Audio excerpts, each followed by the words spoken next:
ഹരിഹരൻ MTയുടെ ഒരു വടക്കൻ വീരഗാഥ റിലീസ് ചെയ്ത കാലഘട്ടത്തിൽ ഉണ്ടാക്കിയ ഒരു വിപ്ലവമുണ്ട്. ഇപ്പോഴിതാ 7-ാം തീയതി ഒരു വടക്കൻ വീരഗാഥ വേറൊരു രീതിയിലാണ് ഇറങ്ങാൻ പോകുന്നത് ആലോചിക്കണം. അപ്പം അന്ന് അതിനെക്കുറിച്ചാണ് ഈ ചർച്ച ചെയ്യുമ്പോൾ മമ്മൂട്ടി പറഞ്ഞ ചില കാര്യങ്ങൾ, ആ സിനിമയ്ക്കുള്ളിൽ ചില കാര്യങ്ങളാണ് ഇന്നത്തെ വീഡിയോയിൽ പറയുന്നത്. ഫിലിമി പ്ലസിലേക്ക് എല്ലാവർക്കും സ്വാഗതം.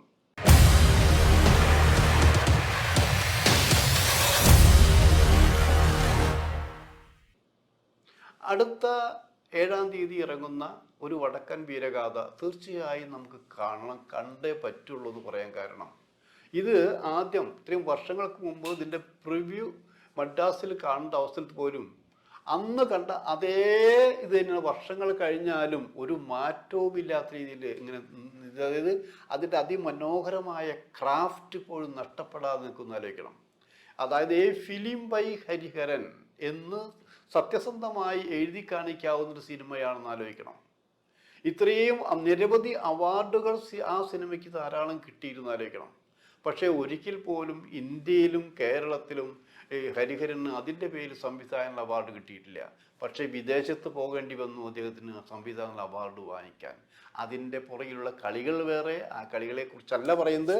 ഇതിൽ ചില സംഭവങ്ങൾ ഉണ്ടായിട്ടുണ്ട്. ആ സംഭവങ്ങളിലേക്ക് എത്തിയ കാര്യങ്ങളെക്കുറിച്ചാണ് പറയാൻ പോകുന്നത്. പറഞ്ഞു വരുന്നത്, ഈ ഒരു വടക്കൻ വീരഗാഥ അതിൻ്റെ ബാക്ക്ഗ്രൗണ്ട് കാര്യങ്ങളൊക്കെ നമ്മൾ അടുത്ത എപ്പിസോഡിൽ പറയുന്നുണ്ട്. അതായത് MTയും ഹരിഹരനും PV ഗംഗാധരനും കൂടി തുടങ്ങിയ ഒരു വടക്കൻ വീരഗാഥയെക്കുറിച്ചാണ് പറയുന്നത്. അതിൽ മമ്മൂട്ടി അഭിനയിച്ചിട്ടുണ്ട്, സുരേഷ് ഗോപി അഭിനയിച്ചിട്ടുണ്ട്, മാധവി അഭിനയിച്ചിട്ടുണ്ട്, അങ്ങനെ ക്യാപ്റ്റൻ ബാബു, നിരവധി ആർട്ടിസ്റ്റുകളുണ്ട്. അതിൻ്റെ ഒരു സംഭവമാണ് പറയുന്നത് ആലോചിക്കണം. അപ്പോൾ വടക്കൻ വീരഗാഥ എടുക്കാനൊരു ആലോചന തുടങ്ങിയപ്പോൾ അത് മമ്മൂട്ടി അറിയുന്നു. കാരണം മമ്മൂട്ടി അതുവരെ കുറേ സിനിമകളിൽ അഭിനയിച്ചിട്ടുണ്ട്, MT അടക്കം സിനിമയിൽ അഭിനയിച്ചിട്ടുണ്ടെങ്കിലും ഹരിഹരൻ്റെ അധികം സിനിമകളിൽ അഭിനയിച്ചിട്ടില്ല. ഹരിഹരൻ്റെ ഒരേ ഒരു സിനിമയിൽ മാത്രമേ അദ്ദേഹം അഭിനയിച്ചിട്ടുള്ളൂ, വികടകവി എന്നുള്ളൊരു സിനിമ. ആ വികടകവി സിനിമയിൽ അഭിനയിച്ചുകൊണ്ട്, അതൊരു ഹ്യൂമർ ടച്ചുള്ള സിനിമ കൂടിയാണ്. ആ വികടകവി സിനിമയിൽ അഭിനയിച്ചു കൊണ്ടിരിക്കെ വേറൊരു സിനിമയിൽ അഭിനയിക്കാൻ മമ്മൂട്ടി മുങ്ങിയിട്ട് ഇവിടെ പൊങ്ങുന്നില്ല. ഇവിടെ ക്ലൈമാക്സ് എടുക്കേണ്ട അവസരമാണത്. ക്ലൈമാക്സിലും മമ്മൂട്ടി ഉണ്ടെന്ന് ആലോചിക്കണം. മമ്മൂട്ടി വന്നില്ല. പിന്നെ അവിടുത്തെ പോയ സ്ഥലത്തെ ഷൂട്ടിംഗ് എല്ലാം ഒരുവിധം കഴിയാറായപ്പോഴാണ് ഇവിടേക്ക് വരേണ്ട കാര്യം ആലോചിച്ചപ്പോൾ ഹരിഹരൻ്റെ സെറ്റ് അങ്ങനെയാണ്. ഹരിഹരൻ ഒരിക്കൽ ആ സെറ്റിൽ നിന്ന് ആരെങ്കിലും പോയി കഴിഞ്ഞാൽ പിന്നെ എത്ര വലിയ നടനായാലും വിളിക്കാറില്ല എന്നുള്ളതാണ് സത്യം. അതുകൊണ്ട് ആ സിനിമയ്ക്ക് ഒരു കോട്ടോ സംഭവിക്കാറില്ല. ഇവിടെയും അങ്ങനെ തന്നെയാണ്. മമ്മൂട്ടി ഇല്ലാതെ തന്നെ ക്ലൈമാക്സ് ചിത്രീകരിച്ചു. അന്ന് മുതൽ ഹരിഹരൻ മമ്മൂട്ടിയെ തൻ്റെ പടങ്ങളിൽ കാസ്റ്റ് ചെയ്യാറില്ല. പക്ഷേ ഈ വടക്കൻ വീരഗാഥ തുടങ്ങുമെന്ന് അറിഞ്ഞപ്പോൾ അതിൽ അഭിനയിക്കാൻ താല്പര്യമുണ്ട്. MTയുടെ ശിഷ്യൻ കൂടിയാണെന്ന് അവകാശപ്പെടുകയാണല്ലോ മമ്മൂട്ടി. അങ്ങനെ MTയെ വിളിക്കുന്നു. അപ്പോൾ MT പറഞ്ഞു, സംഭവിച്ചാൽ ഞാൻ ഹരനായിട്ടൊന്ന് ആലോചിക്കട്ടെ എന്നാണ് പറഞ്ഞിരിക്കുന്നത്. അങ്ങനെ നോക്കുമ്പോൾ ഹരിഹരൻ നേരിട്ട് വിളിക്കാനും മമ്മൂട്ടിക്ക് ധൈര്യമില്ല. ഹരിഹരൻ നോ പറയും എന്നുള്ള കാര്യം യാതൊരു സംശയവുമില്ല. അപ്പം ഞാനും ഹരിഹരൻ സാറിന് നല്ല അടുപ്പമുണ്ടെന്നറിയാം. അപ്പം ഞങ്ങൾ അന്ന് കോഴിക്കോടുണ്ട്. മമ്മൂട്ടി അവിടെ കോഴിക്കോട് അഭിനയിക്കാൻ വേറെ വന്നിട്ടുണ്ട്. ഇദ്ദേഹം അവിടുത്തെ അളകാപുരി ഹോട്ടലിലാണ് സ്ഥിര താമസം. അവിടുത്തെ സൂട്ടിലാണ് താമസിക്കുന്നത്. നമ്മളൊരു നല്ല ഫ്രണ്ട്ലി, എപ്പോഴും ഒരു നല്ല സുഹൃത്താണ്. നമുക്ക് ഏത് കാര്യവും എപ്പോഴും ചോദിക്കാവുന്നൊരു നല്ല സംവിധായകനാണെന്ന് ആലോചിക്കണം. അദ്ദേഹം എപ്പോഴും സംസാരിക്കുന്നത് ഇത്ര നല്ല സംവിധായകനായിട്ട് പോലും അദ്ദേഹത്തിന് അർഹിക്കുന്ന അംഗീകാരം കിട്ടാത്തതിനെ കുറിച്ച് മാത്രമേ ചിലപ്പോഴൊക്കെ നമ്മൾ അങ്ങനെ ഒരു പരാതി പോലെ, സ്നേഹപൂർവ്വ പരാതി പറയാറുള്ളൂ. അപ്പോൾ ഞാൻ അവിടെ ചെന്നുമ്പോൾ അവിടെ MG സോമനുണ്ട് അദ്ദേഹത്തിൻ്റെ റൂമിൽ. സോമേട്ടൻ്റെ അവിടെ ഞാൻ വെറുതെ വന്നതാണ്, ഞാൻ ചാൻസ് ഒന്നും ചോദിച്ചു വന്നതല്ല, ഹരിഹരൻ്റെ പടത്തിന് അത് ഇല്ലെന്നറിയാമല്ലോ. അങ്ങനെ ഒരു നല്ല ഫ്രണ്ട്ഷിപ്പിൽ സംസാരിച്ചുകൊണ്ടിരിക്കുക.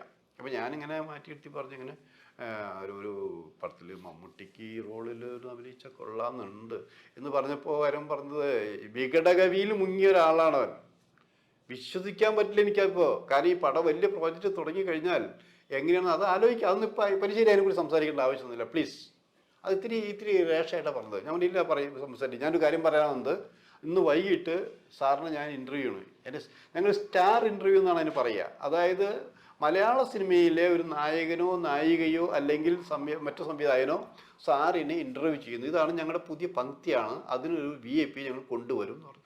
ഓക്കെ വെൽക്കം, എപ്പോൾ നിങ്ങൾക്ക് എപ്പോൾ വേണമെങ്കിൽ സ്വാഗതം, അങ്ങനെ പ്രത്യേകിച്ച് ചോദിക്കേണ്ട ആവശ്യമുണ്ടോ? അല്ല സാറിന് വേറെ ഏതെങ്കിലും ബുക്കിംഗ് ഉണ്ടെങ്കിൽ ഇല്ല നിങ്ങൾ എത്ര മണിക്ക് വരും? 4 മണി മുതൽ ഞാൻ എന്താ ഫ്രീ ആയിട്ടിരിക്കുന്നു. അപ്പോൾ ഞാൻ ഇക്കാര്യം മമ്മൂട്ടിയോട് പറഞ്ഞു, 4 മണിക്ക് നമുക്ക് ഇവിടെ പോകാം.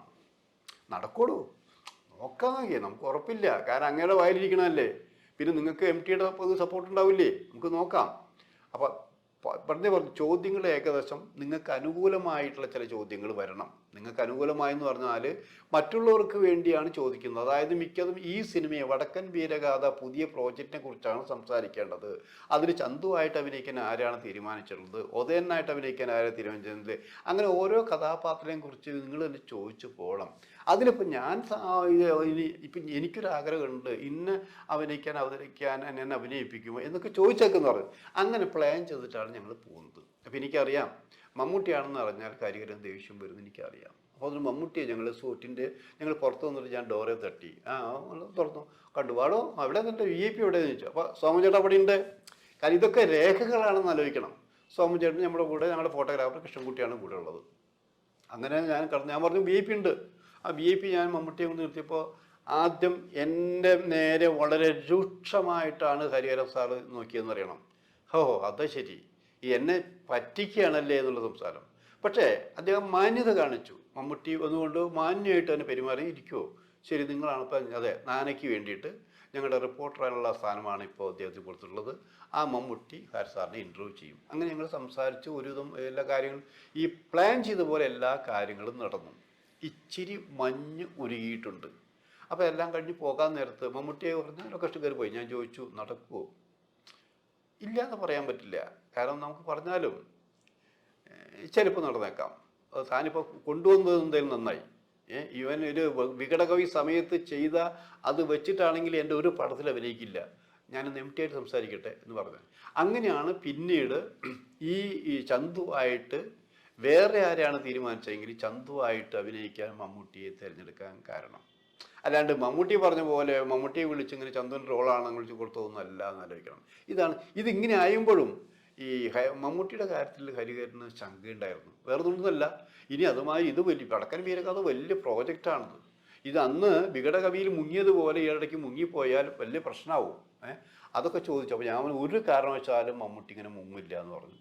അങ്ങനെ ഷൂട്ടിങ് തുടങ്ങിയെന്ന് പറഞ്ഞാൽ ഇപ്പോൾ ഞാൻ അവിടെ 4-5 ദിവസം അവിടെ പോയിട്ടുള്ളതാണ് ശരിക്കും. പക്ഷേ ആ ഹരിഹരൻ്റെ മറ്റു പടങ്ങളെ അപേക്ഷിച്ച് അത് നമുക്ക് ഒരു പ്രത്യേക അനുഭവം തന്നെയാണ്. കാരണം സിനിമ സംവിധായകൻ്റെ കലയാണ് എന്ന് പറയുന്നത് വെറുതെ അല്ല. അപ്പോൾ ചോദിക്കും തിരക്കഥയ്ക്ക് പ്രാധാന്യമുണ്ട്. ഉദാഹരണം ഞാൻ പറയട്ടെ, അതിൽ യുദ്ധം എന്ന് എഴുതി വെച്ചാൽ എഴുത്തുകാരൻ്റെ തീർന്നു. യുദ്ധം എങ്ങനെ ചിത്രീകരിക്കുന്നു അതിലാണ് സംവിധായകൻ്റെ മിടുക്കെന്ന് ആലോചിക്കണം. പക്ഷെ അങ്ങനെ കുറേ സംഭവങ്ങൾ, അതായത് എപ്പോഴും ഒരു ഫ്രഷ്നെസ് അനുഭവപ്പെടുന്ന പോലെ, ഒരു സിനിമയുടെ ക്രാഫ്റ്റ് എന്താണെന്ന് അറിയുന്ന പോലെയുള്ള ഒരു സംവിധാന ശൈലിയായിരുന്നു എന്ന് ആലോചിക്കണം. അത് കഴിഞ്ഞു പടം റിലീസായപ്പോൾ അതിനിടയ്ക്ക് വേറെ ദിവസം വിളിച്ചു മമ്മൂട്ടി. ഇതിനിടയ്ക്ക് ചില പ്രശ്നങ്ങളൊക്കെ ഉണ്ടാക്കി. അപ്പോൾ ഹരിഹരൻ വീണ്ടും വിളിച്ച് സംസാരിക്കുന്നു. അങ്ങനെ പടം പൂർത്തിയായി, പടം ഗംഭീരമായി പോകുന്നു, പടത്തിന് അവാർഡ് കിട്ടുന്നു, മമ്മൂട്ടിക്ക് അവാർഡ് കിട്ടുന്നു. ഇപ്പോൾ ഹരിഹര സാർ ഇപ്പോൾ ഓർമ്മയുണ്ടോ എന്ന് എനിക്ക് പറയാൻ പറ്റില്ല. അന്ന് ഏതോ ഒരു പത്രത്തിൽ കൊടുത്ത ഇൻ്റർവ്യൂവിൽ മമ്മൂട്ടിക്ക് അവാർഡ് കിട്ടാൻ കാരണം, അതായത് ഈ പടത്തിന് അവാർഡ് കിട്ടാൻ കാരണം പല്ലിശ്ശേരി ആണ് എന്ന് പറഞ്ഞിരുന്നു. അത് വാചകമേളയിൽ ആ പത്രം എടുത്ത് കൊടുക്കുകയും ചെയ്തിരുന്നു. ഇത് കണ്ടിട്ട് മമ്മൂട്ടിക്ക് ഇഷ്ടമായില്ല. കാരണം എന്നെപ്പോലൊരു നിസ്സാരക്കാരൻ പറഞ്ഞിട്ടാണ് ഇയാൾക്ക് അവാർഡ് കിട്ടിയത് എന്നുള്ള ധ്വനി അതിലുണ്ടായിരുന്നു. അങ്ങനെയാണല്ലോ, കാരണം മാധ്യമ പ്രവർത്തകർക്ക് ഒരു വേശ്യയുടെ റോളാണ്. കാരണം ആ ജോലി കഴിഞ്ഞാൽ അവരാർക്കും ആവശ്യമില്ല എന്ന് പറഞ്ഞ പോലെയാണ്. അത് കഴിഞ്ഞ് ഇങ്ങനെ മനസ്സിൽ വെച്ചിട്ട് പിന്നീട് ഒരിക്കലും ഇദ്ദേഹത്തിന് ദേശീയ അവാർഡ് കിട്ടിയപ്പോൾ എന്നെ വിളിച്ചിട്ട് ചോദിച്ചു, ഈ അവാർഡും എനിക്ക് കിട്ടിയത് താൻ പറഞ്ഞിട്ടാണ് അല്ലേ എന്ന്. അപ്പോഴാണ് ഞാൻ ആലോചിച്ചത്, വലിയ നടനായിട്ട് കാര്യമില്ല, മനസ്സ് ചെറുതാവാൻ പാടില്ല എന്ന്. അപ്പോഴാണ് എനിക്ക് മനസ്സിലായത്. ഞാനത് പറഞ്ഞു, നിങ്ങളുടെ മനസ്സൊരിക്കലും ചെറുതാവരുത്. കാരണം എന്നും നിങ്ങൾ വലിയ നടനെ പോലെ തന്നെ വലിയ മനസ്സുള്ള ആളായിട്ട് മനുഷ്യനായിട്ട് നിൽക്കണമെന്ന് മാത്രമേ ഞാൻ പറഞ്ഞുള്ളൂ. പറഞ്ഞു വന്നത് കള്ളം പറയരുത്. ജീവിച്ചിരുന്ന പലരും കൂടിയുണ്ട്, തെളിവുകളുണ്ട്.